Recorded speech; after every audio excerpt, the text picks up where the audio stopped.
하나님 말씀 이사야 53장 11절. 그가 자기 영혼에 수고한 것을 보고 만족히 여길 것이라. 나의 의로운 종이 자기 지식으로 많은 사람을 의롭게 하여 또 그들의 죄악을 친히 담당하리로다. 아멘. 찬양하겠습니다.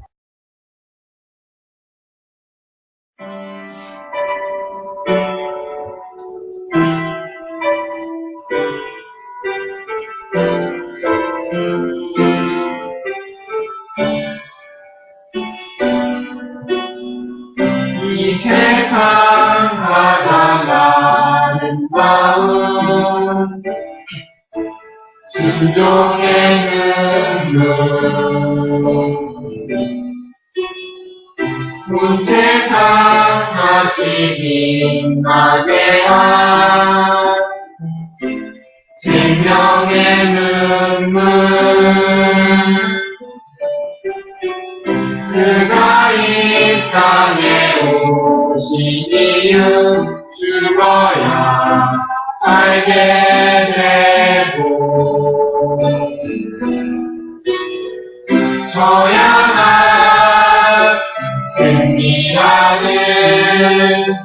놀랍고 영원한 신비 지으신 그대로 보시지 우리의 창조주 그리스도 십자가의 길로 아버지 뜻을 이루셨네 그가 이 땅에 오신 이유 이제 우리에게 맡겨진 그 소망, 그 사랑, 그 생명 아름답고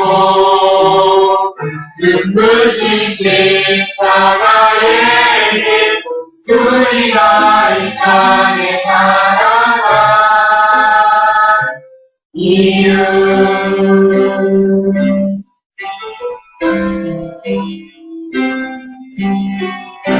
그가 이 땅에 오신 이유 죽어야 살게 되고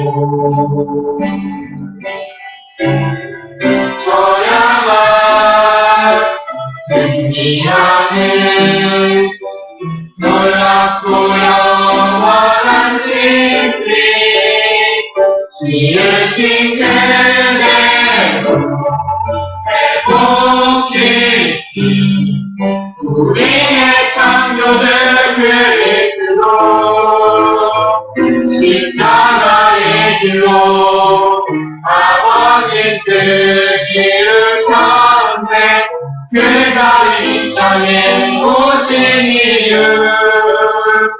이제 우리에게 맡겨진 그 소망, 그 사랑, 그 생명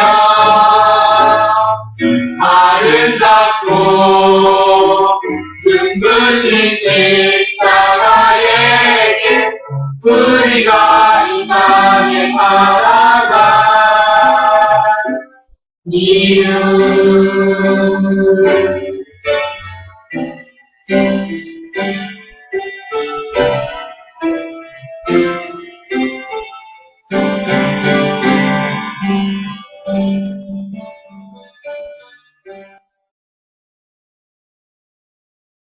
하나님께 우리가 찬양할 때요, 온 마음을 다해서 찬양해야겠습니다. 우리 학생들 매주 나와서 찬양해 주시는 것 매우 감사한데 하나 아쉬운 게 있다면 간혹 가다가 얼굴이 안 보이는 분이 계셔서 얼굴이 가리웠다는 거예요. 이렇게 필스에 나와가지고는 섰긴 했지만 앞에 있는 회중들이 그 찬양하는 아름다운 모습에 은혜 받을 수 있도록 좀 필스를 밑으로 내려서 자기 얼굴을 좀 떳떳하게 드러냈으면 좋겠어요.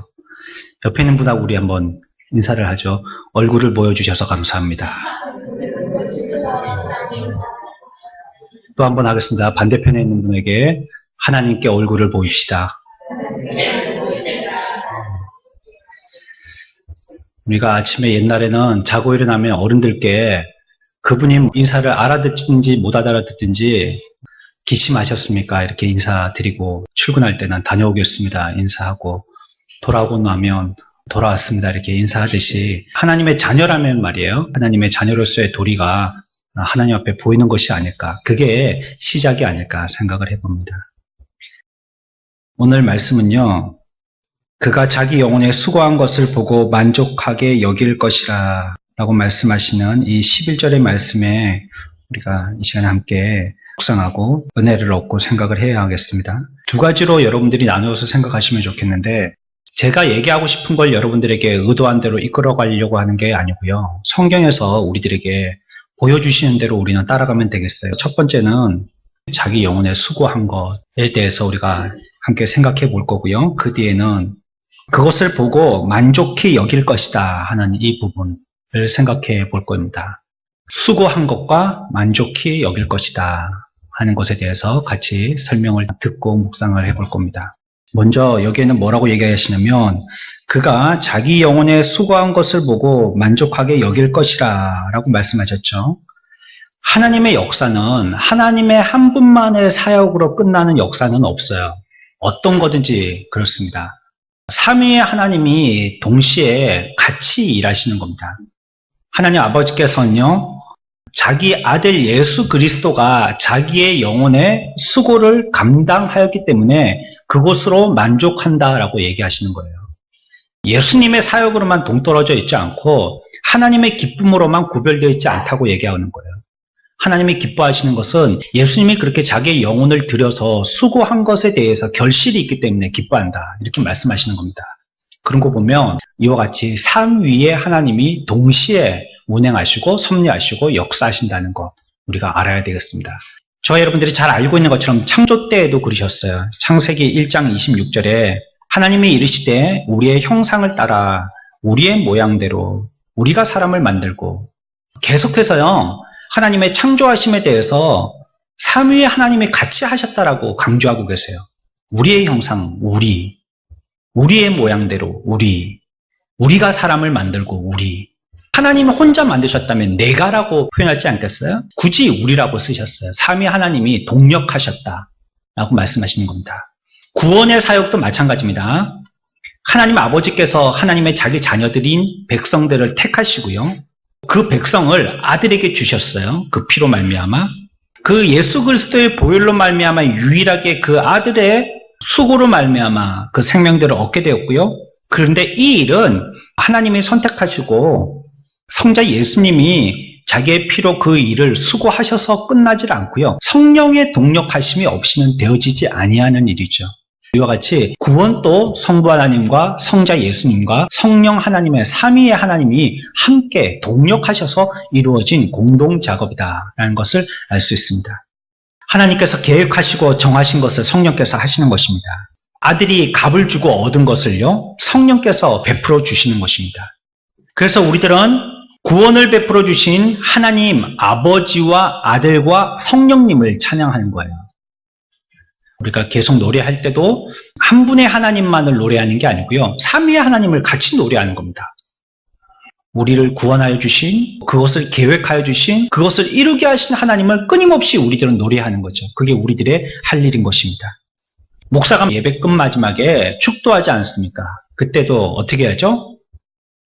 주 예수 그리스도의 은혜와 아버지 하나님의 사랑하심과 성령의 위로와 교통하심이, 복을 줄 때에도 예배를 마치고 떠나가서 흩어지는 백성들에게 하나님의 복을 갖다가 전하여 줄 때에도 그 복이 한 분의 복만이 아니라 삼위의 복을 함께 얘기하고 있습니다.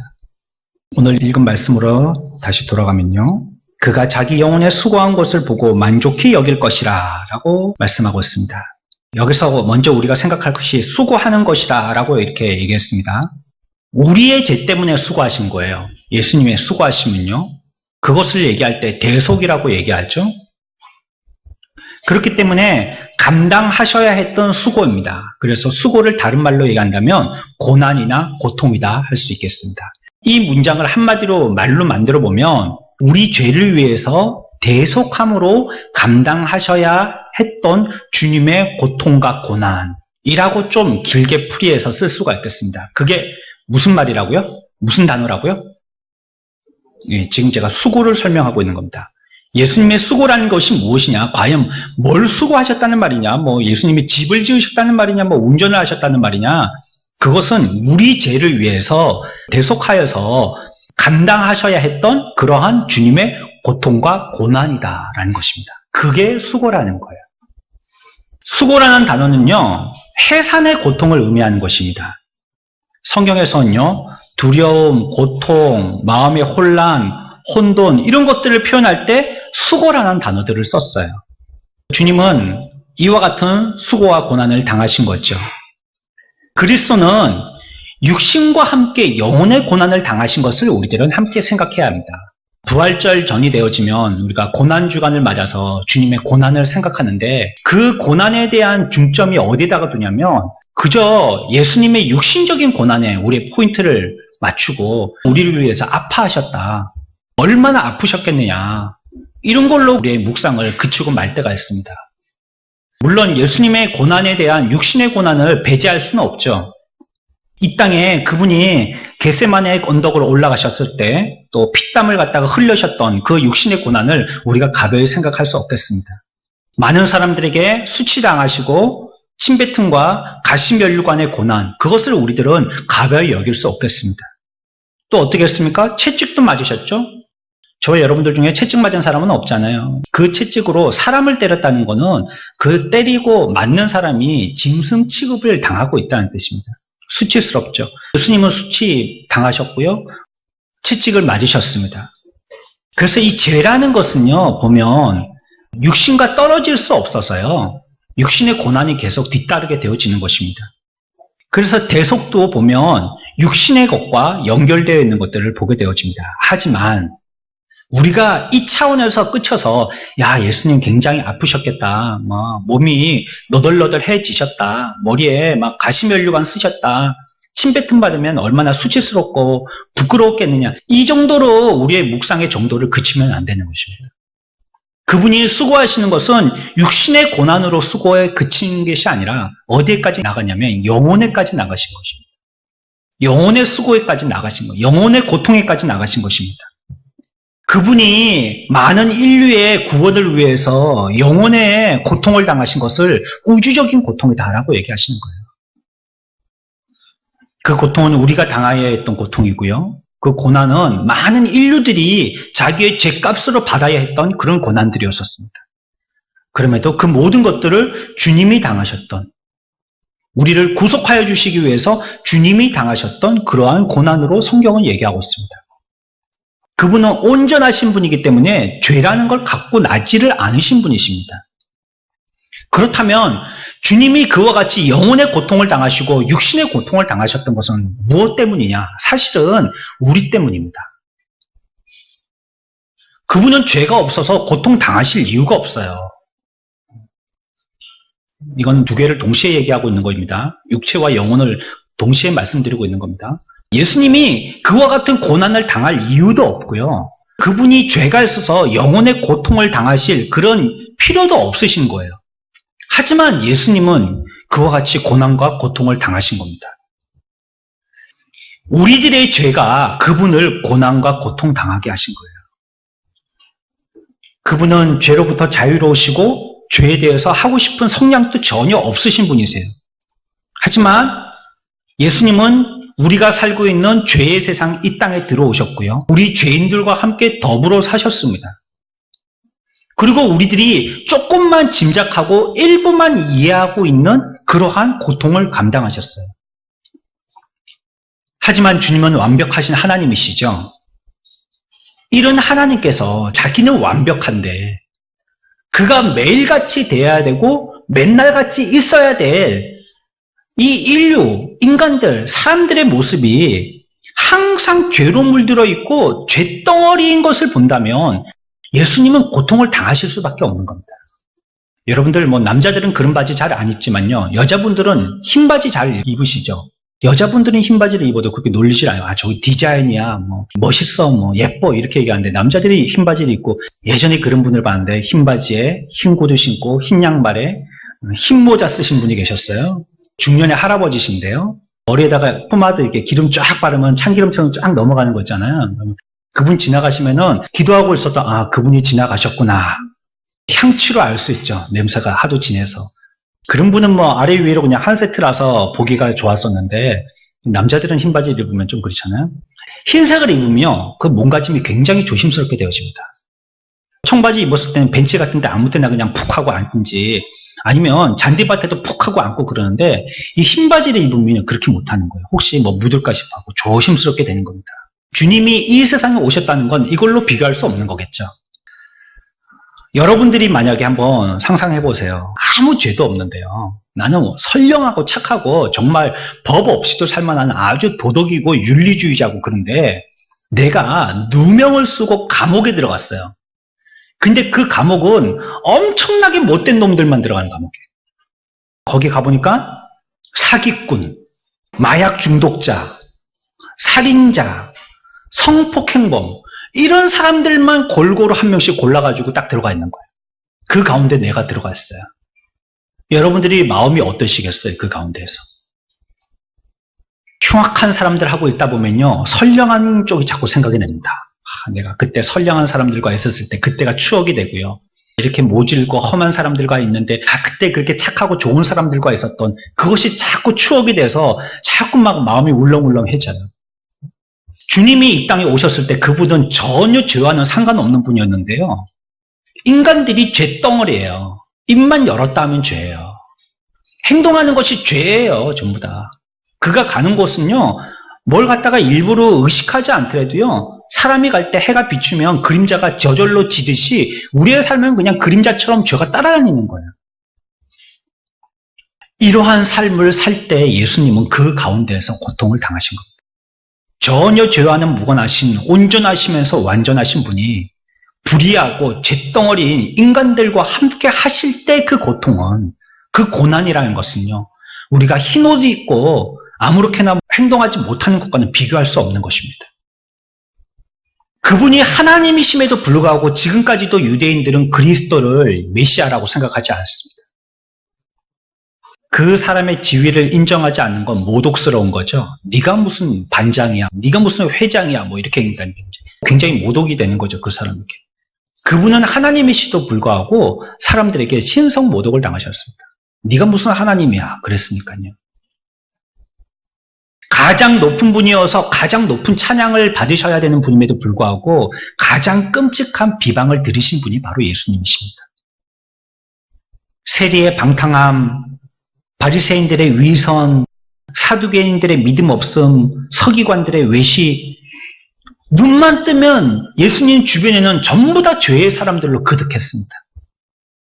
그들이 왜 그렇게 눈멀게 되어졌고, 왜 그렇게 안진뱅이가 되어졌고, 왜 그렇게 나면서부터 고치지 못할 병을 안고 났는지. 죄 때문이었었어요, 모두 다. 모든 사람들이 죄였었어요.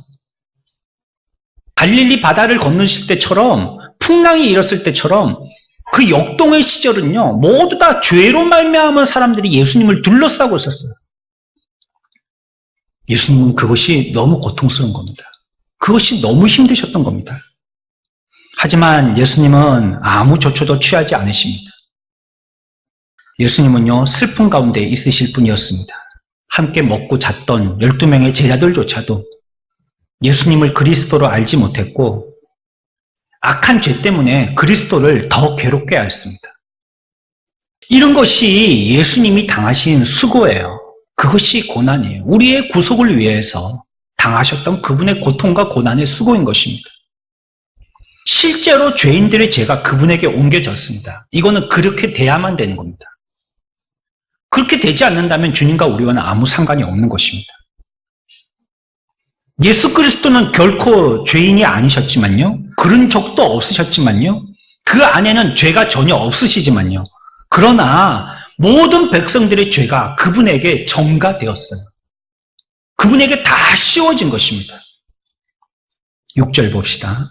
53장 6절 함께 읽습니다. 우리는 다 양 같아서 그릇 행하여 각기 제 걸로 각건을 여호와께서는 우리 모두의 죄악을 그에게 담당시키셨도다. 아멘.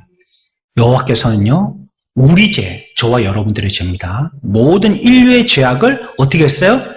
그에게 다 씌우셨다는 거예요. 예수님에게 다 씌웠다는 겁니다. 그분은 죄와는 전혀 상관없는 분인데 죄와는 어떻게 연결고리를 찾아보려고 해도 전혀 그 연결고리를 찾을 수 없는 분인데 그분께 우리의 모든 죄악을 다 뒤집어서 끼웠다는 것입니다. 그러한 영광 중에 계실 완전하시고 온전하신 분에게 그 영혼의 죄가 뒤집어 씌워졌다는 것, 이게 얼마나 고통이겠냔 말이에요. 이거는 육신의 고통으로 비교할 수가 없는 것입니다.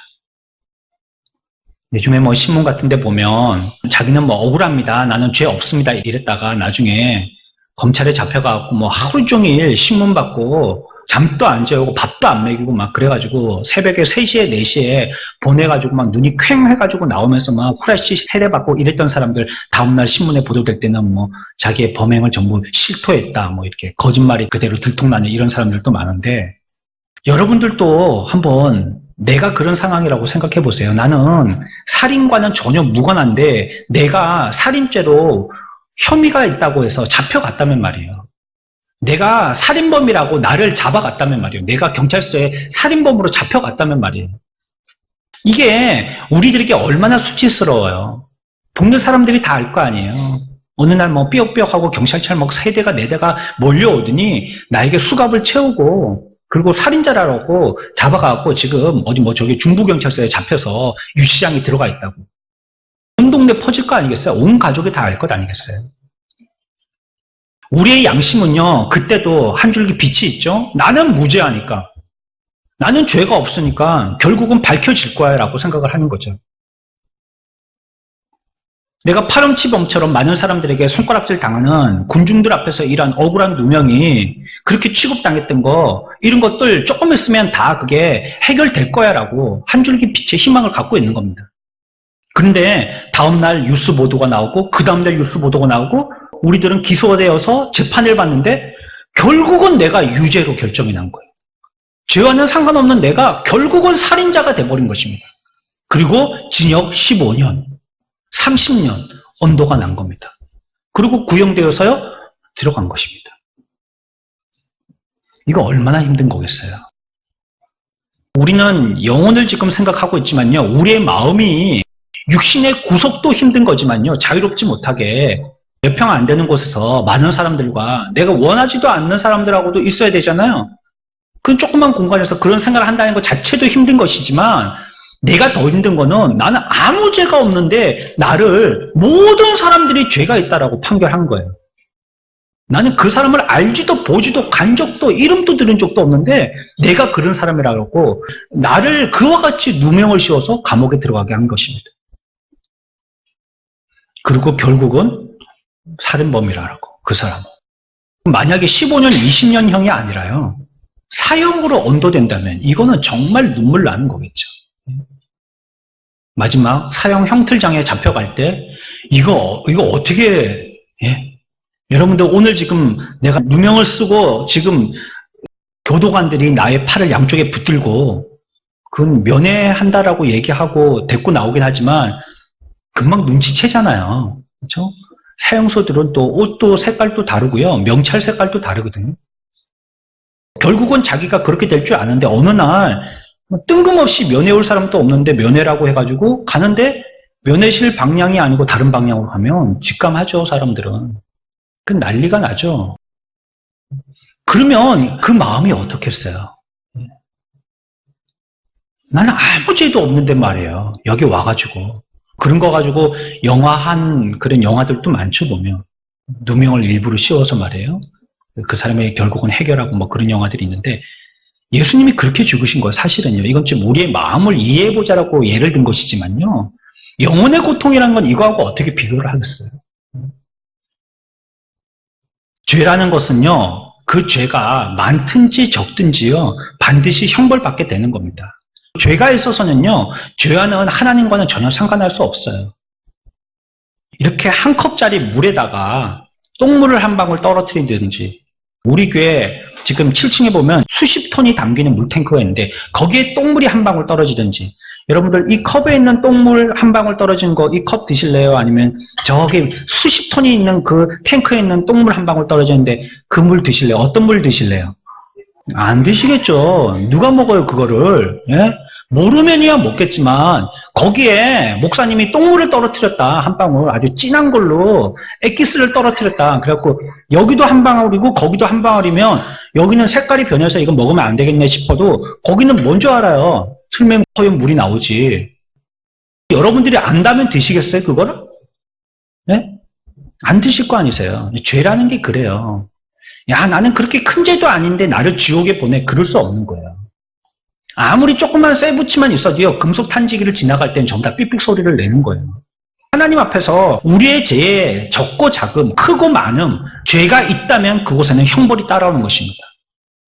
죄가 있는 자는 반드시 죽어야 될 것을 말씀하세요. 그래서 예수님이 어떤 사람의 죄라도 그 죄가 다 피해 나가지 못하고 예수님을 거칠 때는 예수님을 죽음으로 몰 수밖에 없는 죄가 되고 마는 것입니다. 수만 번의 수만 배의 죄를 지은 우리는요. 예수님도 이 단 하나의 죄 때문에 이와 같이 죽으셔야지만 했다면 우리들은 과연 어떻겠어요?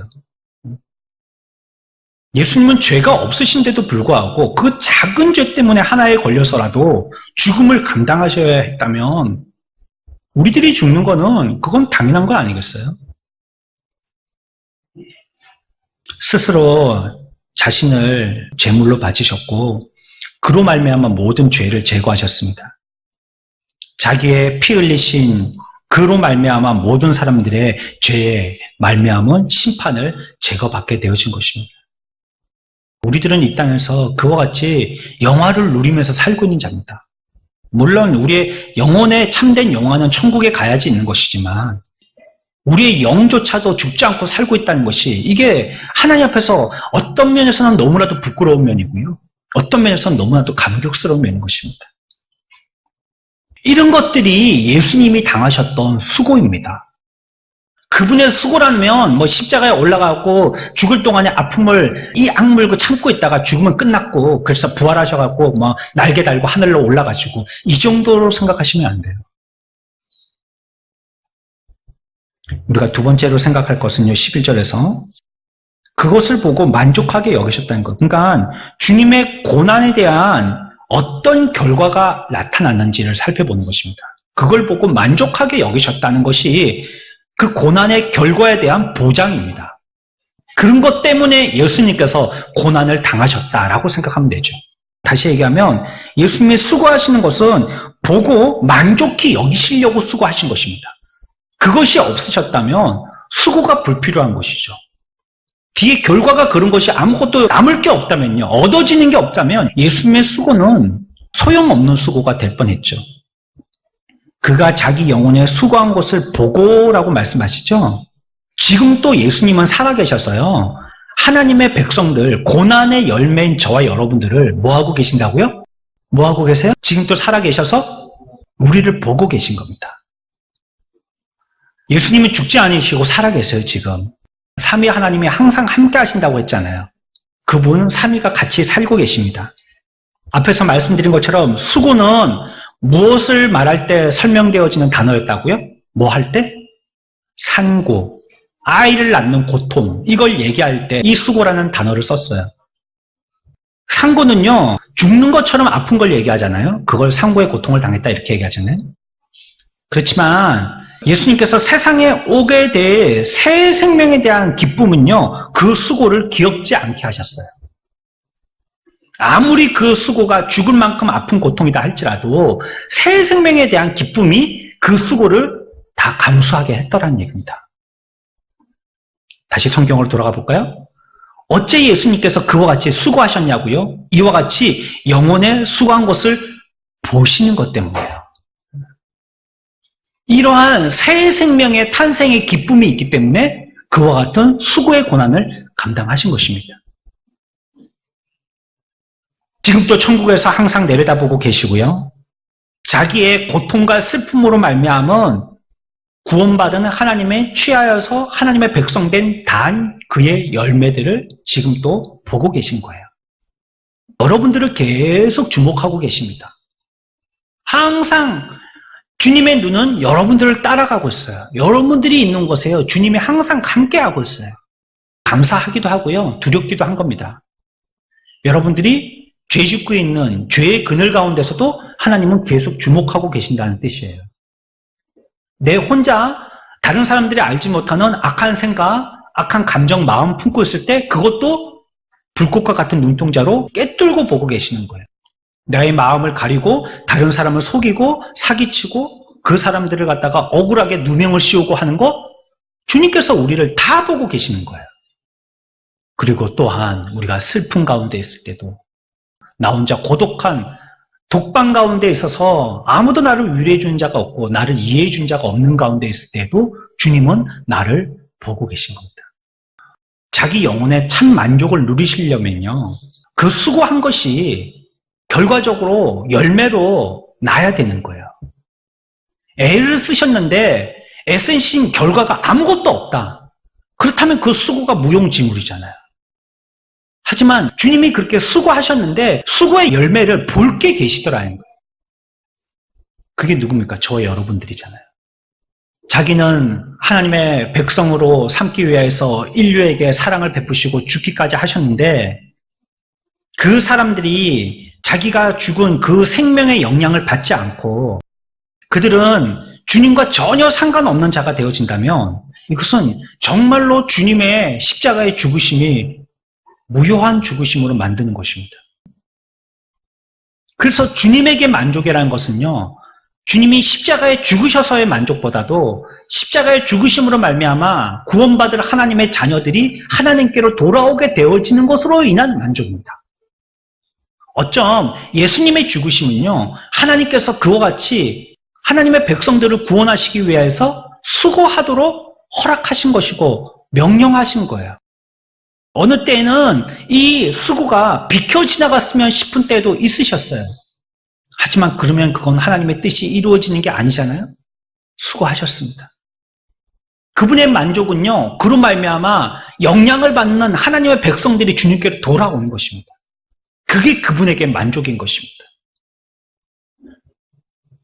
그분이 그와 같이 십자가에 달리셔서 죽으신 그 이유가 우리가 이 땅에서 구원 생활을 이루고 믿음의 삶을 사는 것입니다. 제가 책을 보다가 어떤 면에서 그런 걸 좀 느낀 적이 있어요. 우리가 예수 믿는 사람인데 오늘날 특별히 장로교회 교인들은 너무나도 구원에 대해서 그냥 헐값으로 받으려고 한다는 생각이 들었어요. 우리는 구원받은 게 그냥 예수 그리스도의 피눈물이 됐으니까 아무것도 할 게 없다라고 생각하고요. 호주머니에 손 넣고 주님 오실 날만 그냥 기다리고 있는 거예요. 다음 버스는 5분 후에 도착합니다. 이러고 거기 서 있는 거예요, 그냥. 주님이 오실 때까지. 아무것도 하지 않고요. 먼 산 쳐다보면서. 정말 그리스도인들이 이 땅에서 주님의 보혈의 피로 말미암아 구원받은 백성에 대해서 정말 정류소에서 아무것도 할 거 없이 서 있어야만 되는 존재인지 말이에요. 우리들은 아무것도 할 수도 없고 할 필요도 없기 때문에 우리들은 그냥 가만히 있기만 하고 감나무에서 감 떨어질 때만 기다리기만 하면 우리의 책임은 다 완수하는 거냐는 말이죠. 우리가 그와 같이 믿음의 삶을 살고 또 구원의 생활을 이루어 나가지 아니하면 주님 앞에는 그것이 만족이 되지 못하시는 거예요. 스스로의 구원을 위해서 십자가에 달려 돌아가신 구원의 완성은 되었지만 그것을 통하여서 인류가 주님 앞에 돌아오지 않아서 그들이 구원받은 자로서의 믿음의 삶을 살지 않는다면 그분에게 만족은 없는 겁니다. 저와 여러분들이 하나님에게 기쁨과 만족이 되어지는 하나님의 백성들 다 되시기를 축원합니다. 그래서요, 하나님의 백성은요, 무엇을 일하거나 무엇을 느낄 필요가 없어요. 그거는 그 이후에 할 일들입니다. 먼저 이것을 깨달아야 돼요. 그 지식이 우리를 구원하는 것입니다. 예수 그리스도께서 나에게 이와 같이 십자가에 죽으시고 고난당하셨다는 것, 그래서 그분으로 말미암아 구원받는다는 것을 아는 것이, 그리고 고백하는 것이 그가 하나님의 백성 되는 거예요. 그것으로 말미암아 그가 구원받는 것입니다. 일하고 어떤 감동이 오고 이걸로 구원받는 게 아니에요. 우리가 그를 믿지 않는다면 그는 우리를 위해서 대속자로 계신 건 아닙니다. 영향을 미치지 못하셨기 때문이죠. 내가 그 사람의 돈을 대신 갚아줬다 그러면 이 사람은 이제 빚쟁이가 안 돼야 되죠. 근데 내가 돈을 갚아줬는데 여전히 이 사람은 그 돈 여전히 빚쟁이라는 거예요. 그러면 돈 갚아준 게 소용이 없잖아요, 이게. 그러니까 누구 돈을 갚아준 거예요, 사실 이게. 이 사람 돈을 갚아줬는데 이 사람은 여전히 빚이 있다라고 얘기한다면 이거는 자기가 한 노력이 아무 수고도 아무 가치가 없는 것이 되는 것입니다.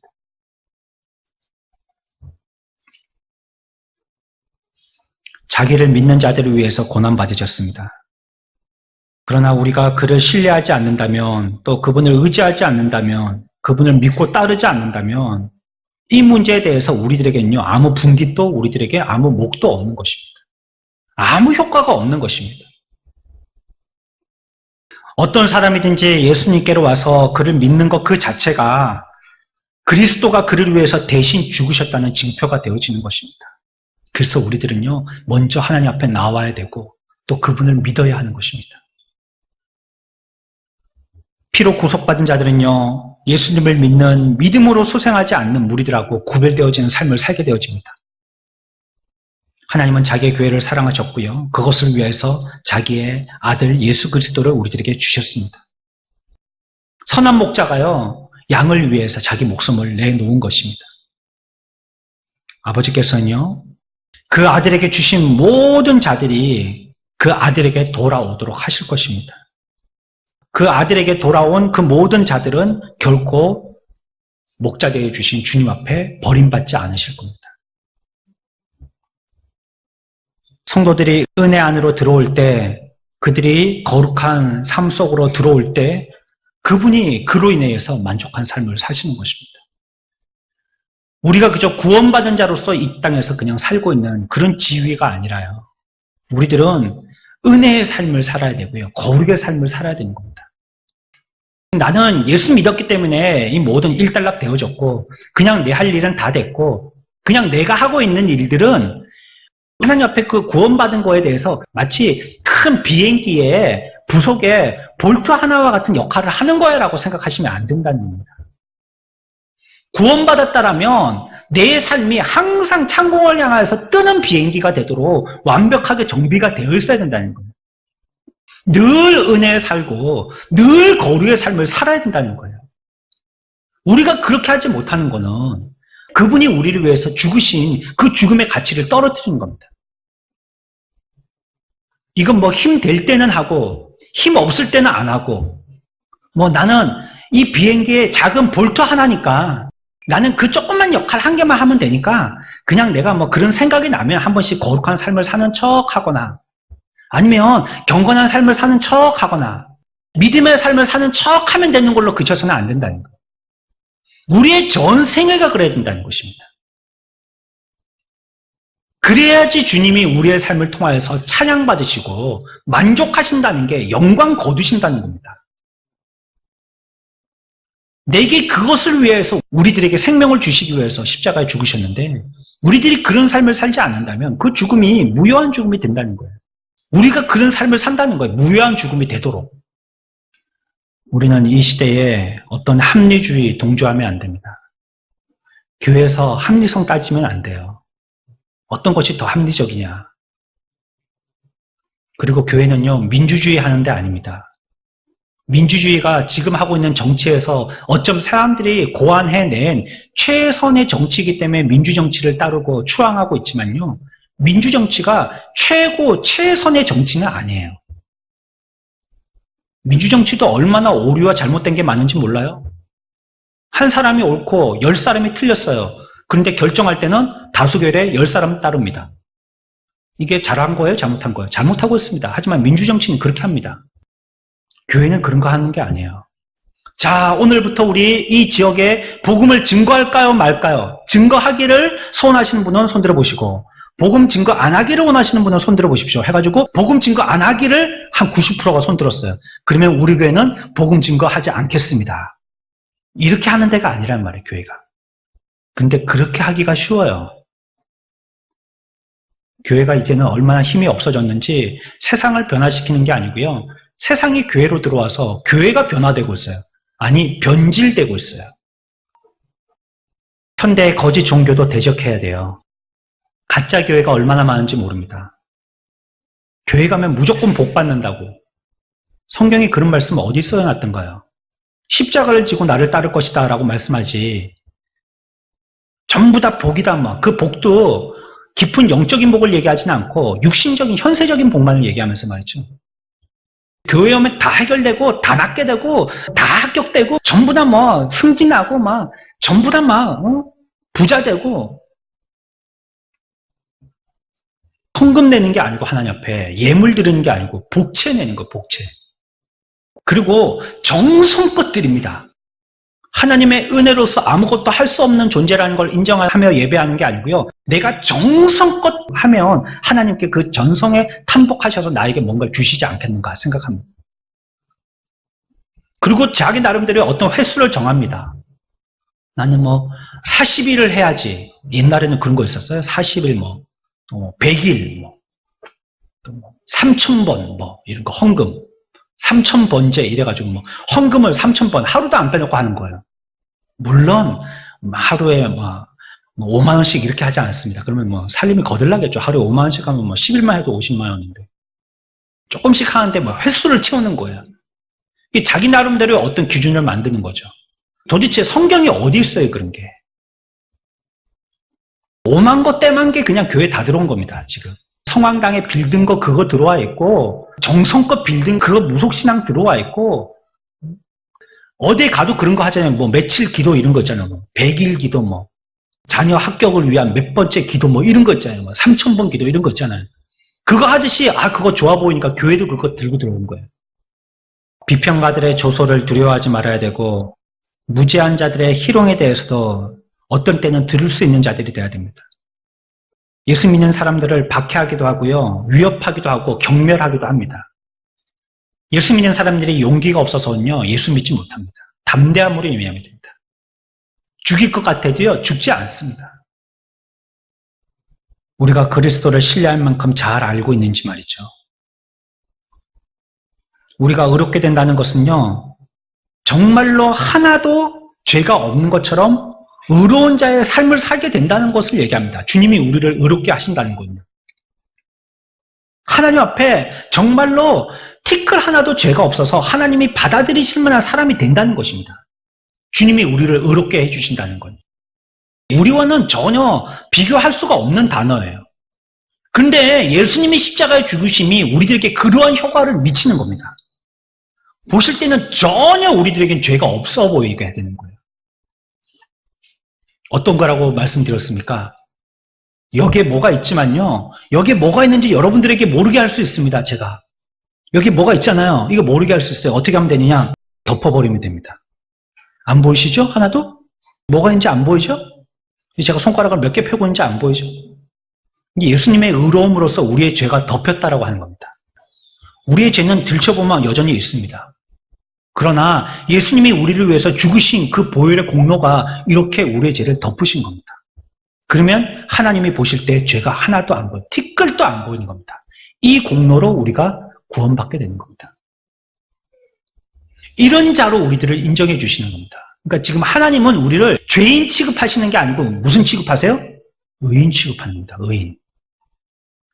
저와 여러분들은 하나님하고 대면할 수 있는 이유가 우리가 하나님 앞에 의인이 됐기 때문입니다. 이 말을 하기도 좀 부끄럽지만요. 오히려 그것과는 거리가 먼 것이지만 우리를 의롭게 하기 위해서 그리스도께서 자기의 지식으로 많은 사람들을 의롭게 하신 거라고 말씀하고 있습니다. 우리는 우리의 행위를 통하여서는 의롭게 할 수가 없습니다. 도저히 불가능한 것입니다. 그분으로 말미암아 우리들은 의로운 자로 인정받게 된 것입니다. 여러분들, 그래서 이제 우리가 하나님의 거룩한 백성이 되어졌다면요. 우리들을 항상 보신다고 하셨고요. 또 성경에서는 그런 말미암아 만족히 여길 것이라고 하셨기 때문에요. 여러분들은 여러분들의 삶이 이제 하나님의 만족이 되어야 됩니다. 내 만족이 되면 아니고요. 하나님의 만족이 되어야 됩니다. 나를 보고 하나님이 어떤 면에서 만족하실지 하나님의 만족을 위해서 애쓰셔야 돼요. 교회요. 목사에게 비유 맞추려고 오는 게 아닙니다. 목사는 여러분들과 인간적으로 다른 성향이라서 틀어질 수 있습니다. 부딪힐 수 있어요. 이 교회가 내가 예전에 신앙생활하던 교회와 맞지 않을 수 있습니다. 하지만 우리가 뭐 교회의 어떤 형신이한 정치를 본다든지 아니면 목사의 어떤 개인적인 성향을 보고 오는 게 아닙니다. 우리는 그저 하나님께 예배하러 오는 것입니다. 우리들에게 그 은혜를 주신 그곳에서요, 우리가 주님께 만족이 되도록 하기 위해서 여러분들이 최선을 다하셔야 돼요. 그건 정말로 최선이라는 단어를 써야 되는 겁니다. 제가 배울 땐 그렇게 배웠습니다. 주일은 입원해서 꼼짝달싹 못할 정도가 아니면 나와서 예배 드려야 된다고 배웠어요. 링거를 달고라도 나올 수 있으면 나와야 됩니다.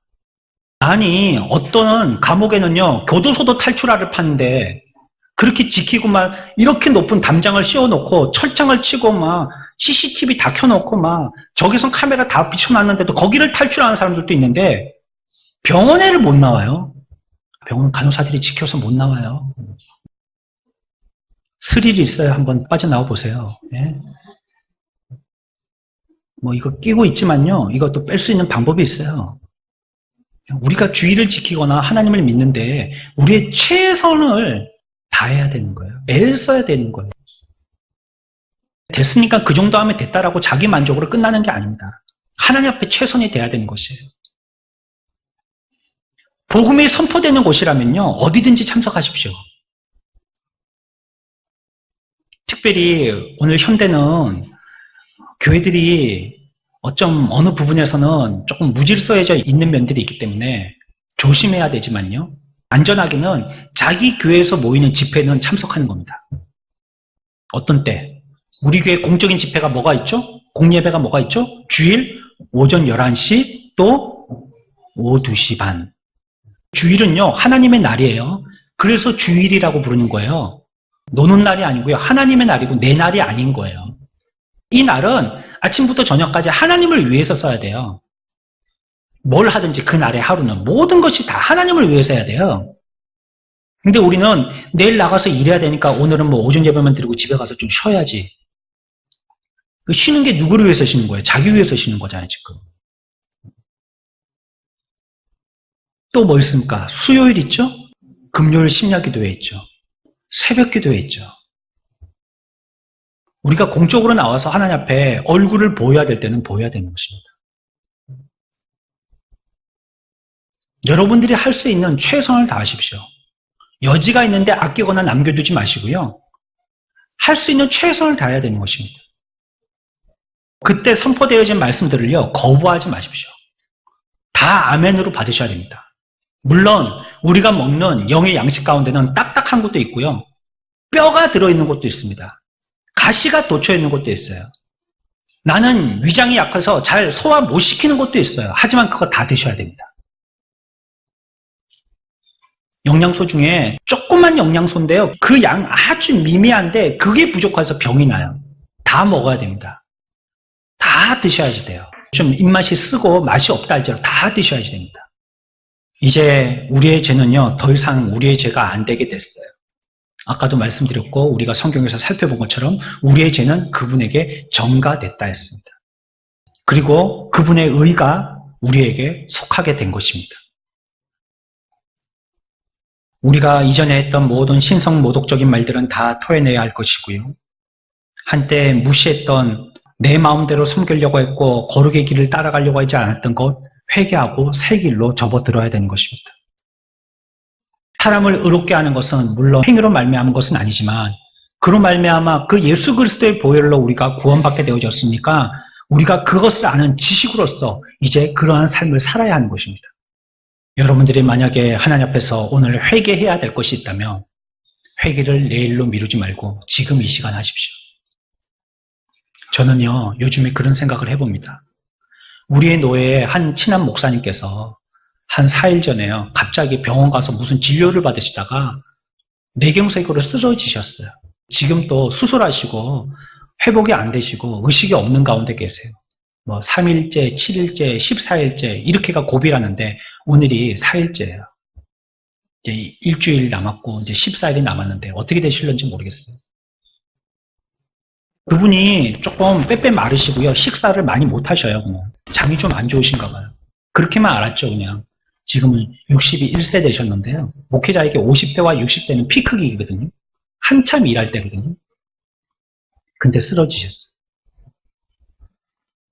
야, 하나님이 나에게 긍휼과 은혜를 베풀어 주시지 아니하신다면 내가 그보다 나이가 10살 정도 어린다 할지라도 하나님이 오라 하면 못 간다고 버틸 수 있겠느냐. 부르면 언제든지 가야 되는데 야, 내가 아직까지 힘을 비축해 놓고 안 쓴 게 너무 많구나. 그리고 내가 하나님 앞에 무엇인가에 대한 그 죄를 갖다가 묵혀놓고 아직까지 드러내서 하나님 앞에 회개하지 않은 것이 너무 많구나. 요즘 많이 회개하고 있습니다. 이게 회개한다고 더 살려달라는 소리는 아닙니다. 그것이 우리가 숙제로 남아 있었다면 빨리 해결해야 되는 것입니다. 우리들에게 사랑해라 했더니 이것이 율법인 줄 알고 이것이 우리들에게 멍해인 줄 알고 그것을 너무나도 힘들어한다면 하나님이 우리들에게 주신 그 기회가 짧다고 생각하시고 그것이 우리들에게 하나님이 베풀어 주신 큰 사랑이라고 생각한다면 그 기회 때에 우리들은 뭘 하겠어요? 또 싸우실래요? 또 미워하시고 또 시기하고 질투하실래요? 아마 여러분들이 살 세월이 일주일밖에 없다면 그 시간이 너무 귀하고 긍휼받은 그 은혜가 감격되어서 모든 원수들을 찾아다니면서 여러분들은 품고 사랑하려고 할 겁니다. 우리가 그 은혜를 받았으면요. 지금 주신 이것이 흘러가는 시간이 아니라 하나님이 만들어서 우리들에게 맡겨주신 기회예요. 이때 해야 됩니다. 이때. 오늘 우리가 회개하지 않는다면 내일 회개할 것이라는 소망을 우리가 어떻게 품을 수가 있겠습니까? 마음은 미루고 미룬다고 그 마음이 더욱더 부드러워지는 것이 아닙니다. 영은 주저하고 망설일수록 더 둔감해집니다. 우리들에게 은혜를 주시고 깨닫게 하여 주실 때 그것을 바로 즉시로 행해야지 그것을 미루면요. 여기에 곰팡이가 쓰기 시작해요. 이제 거기서 이상한 것이 되고 말아요. 말씀은 영원합니다. 그러나 우리가 그것을 비웃으면, 그것을 경멸하면, 그것을 잊어버리면, 그것을 믿지 않는다면 그것은요. 우리가 그의 양이 아니기 때문이라는 증거예요. 그것으로서 우리의 양식을 삼지 않으면 그 양식을 준 그분이 우리의 부모가 아니라는 증거입니다.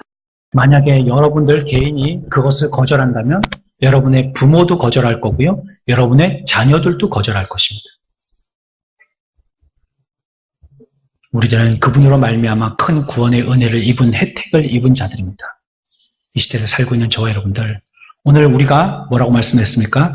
자기의 수고로 말미암아 만족함을 얻었다라고 말씀하셨듯이 그 혜택이 온전히 우리들에게 깨닫게 되어지고 바른 지식이 되어져서 우리들도 이 세상에 살면서 그분의 만족하신과 같이 우리들도 동일한 만족을 얻고 또 그것을 우리의 기쁨으로 삼으면서 우리의 이 땅에서의 신앙의 삶을 펼쳐나가서 그분께 영광 돌리는 저와 여러분들의 삶이 되어야 하겠습니다.